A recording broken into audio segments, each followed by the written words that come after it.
ఆ ఫైట్ వల్లే కదా మీరు జైలుకి వెళ్ళారు. వెళ్తాను సార్, ఇంకా 1000 సార్లు అయినా జైలుకి వెళ్తాను. జైలుకు భయపడేవాడు జైలు సార్. జైలు అంటే ఏంటి సార్? ఫస్ట్ 74 రోజుల చైతన్య నారాయణ హాస్టల్ లాంటిదే సార్ అది కూడా. దానికి రెసిడెన్షియల్ హాస్టల్ లెక్క, దానికి దీనికి పెద్ద.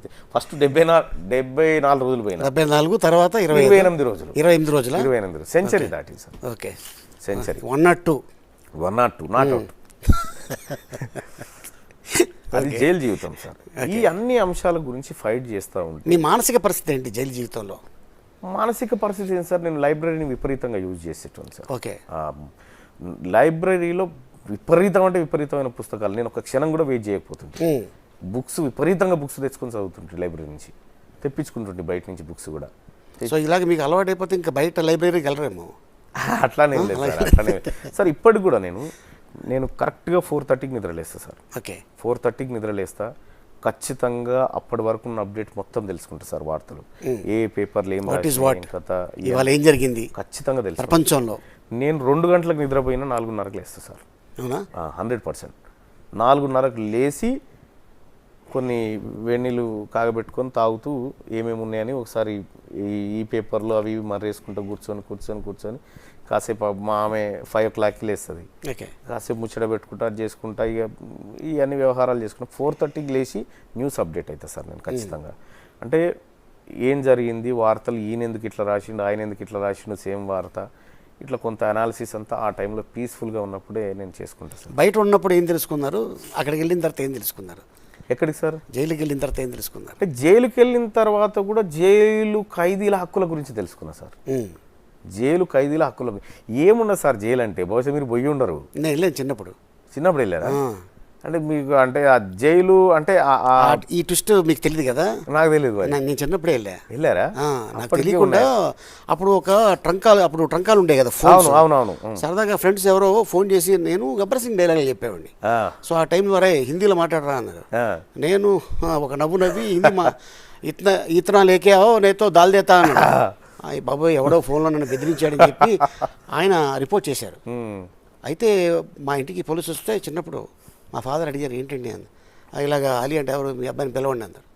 అయితే మా ఇంతున్నా తీసుకెళ్ళారు. అప్పుడు జువైనల్ హోమ్కి తీసుకుపోతారు అంటే జైలు కాదు, అదే అంటే స్టేషన్ తీసుకెళ్ళారు. స్టేషన్లో తీసుకెళ్ళారు, కూర్చోబెట్టారు. తర్వాత మా మదర్ మార్నింగ్ వచ్చి పిల్లోడు తెలియదు అని చెప్పి తర్వాత నేను జైలుకి ఒక స్పీచ్ ఇవ్వడానికి వెళ్ళాను ఖైదీలకి. అంటే శనికి ఆవేశం ఒక మానసిక మనిషికి ఇంత దూరం తీసుకొస్తుంది. అది చేసే ముందు ఒక్కసారి ఆలోచించండి. ఎందుకంటే మీ కుటుంబం మీకోసం ఎదురు చూస్తుంది. మీ అమ్మ, మీ అక్క, మీ చెల్లి, మీ భార్య ఇలాగా అని చెప్పి అందరికీ చెప్పడం జరిగింది. సో అందుకోసం ఆ రోజున కలెక్టర్ గారు వెళ్ళారు చంచల్ కూడా జైలుకి వెళ్ళి చెప్పడం జరిగింది.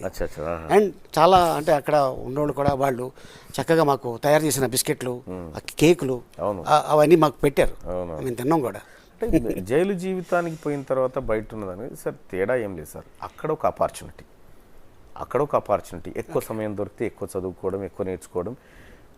నేను జైల్లో ఉన్నప్పుడు కూడా వాళ్ళు అధికారులు చాలా జాగ్రత్తగా చూసేస్తారు. ఎందుకంటే నాకు థ్రెట్ ఉంది కదా, అక్కడ ఏదైనా ఇన్సిడెంట్ జరిగితే అది ఇబ్బంది అవుతుందని నా దగ్గరికి ఎవరిని రానియకపోయేవాళ్ళు సార్.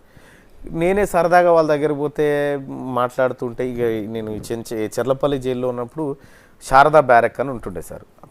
పెద్దోళ్ళు ముసలోళ్ళు సార్. ముసలోళ్ళు వాళ్ళకి ఇంటికాడ కూడా అంత మంచి లైఫ్ ఉండదు సార్. ఓకే, ఇంటికాడ కూడా అంత మంచి లైఫ్ వెళ్ళరేమో. ఇప్పుడు కొంతమంది సిద్ధంగా లేరు పోవడానికి. ఇప్పుడు అయితే వాళ్ళు అక్కడ వ్యవసాయం చేస్తారు సార్. అట్లా పొద్దున్నే లేచి నేను కొద్దిగా వార్మప్ చేసుకునేసరికి ఒక ఆయన కొత్తిమీర కట్ చేస్తుంటాడు, ఒక ఆయన ఇది చేస్తుంటాడు, ముచ్చట పెట్టి ఏంది పెద్ద ఆయన ఎట్లా వచ్చినావు, ఏం కథ,